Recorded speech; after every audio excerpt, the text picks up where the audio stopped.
निर्मल कौर जी, आप डीजीपी रह चुकी हैं। रजत जो कह रहे हैं कि माता पिता को पता था, माता पिता ने मध्यस्थता की, रेंट अग्रीमेंट पर उनका नाम था और चैट में भी दिख रहा है कि माता पिता से बात हुई और श्रद्धा उनके घर पर गई और उसके बाद आफताब शिफ्ट आउट किया माता पिता के घर से।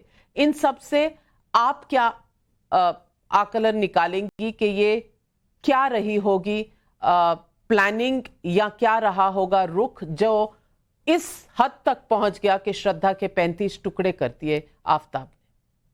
निश्चित उन्हें कुछ पता था कि ये सब अब मतलब जो है मामला बाहर आने वाला है, उजागर होने वाला है और उनकी बहुत बदनामी होगी, उनसे पूछताछ होगी, इसलिए उन्होंने चुपचाप कन्नी काट ली। और बिना उनकी शह के मुझे नहीं लगता इतना बड़ा कांड मुमकिन होता। वो एग्रीमेंट में भी है, जैसे कि बताया, वो बाकायदा पीछे पीछे काउंसिल भी कर रहे थे और श्रद्धा को परसुएट कर रहे थे कि रुक जाओ, बीच में वो लोग उनके मध्यस्थता भी कर रहे थे। पर जब वो एक एब्यूजिव रिलेशनशिप थी, ये तो क्लियर है कि बहुत ही एब्यूजिव रिलेशनशिप में थी। और एब्यूजिव रिलेशनशिप बहुत एडिक्टिव भी होती हैं, बहुत हैबिट फॉर्मिंग होती हैं।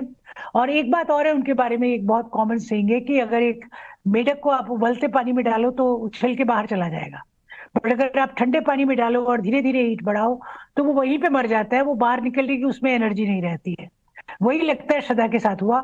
उसका जितना स्पंक था, जितनी उसका व्यक्तित्व था या जो भी उसकी एक अपनी गरिमा थी, वो सब धीरे धीरे इस मारपीट और अब्यूज के चलते खत्म हो गई। कुछ बात पुलिस के थ्रू सोर्सेस से हमारे सामने आई है कि श्रद्धा के मरने के बाद भी, उसके मर्डर के बाद भी 20 गर्लफ्रेंड्स शायद उस घर में आई। क्या अगर श्रद्धा ये सोच रही थी तो ये सच था, उसने कुछ देखा था, ऐसा किसी दोस्त को कुछ बताया उन्होंने?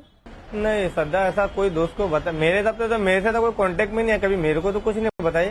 अगर दोस्तों को बताई रहेगी तो एक्चुअली बताई रहेगी तो ठीक है, नहीं तो कभी मेरे को कभी ऐसा कोई बात नहीं बताई। क्यों?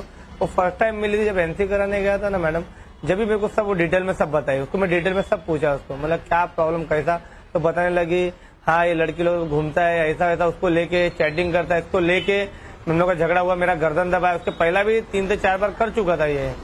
रजत और राहुल दोनों कह रहे हैं कि शायद अपने पेरेंट्स के घर भी वो नहीं जा सकती थी, कम से कम उसके मन में ऐसा था, इसीलिए क्या आफताब के साथ ही रह गई, मार खाती रही, सहती रही। लेकिन सिगरेट से जलाने की बात भी सामने आई है और तस्वीरें दिखा रही हैं कितनी अब्यूसिव रिलेशनशिप थी ये।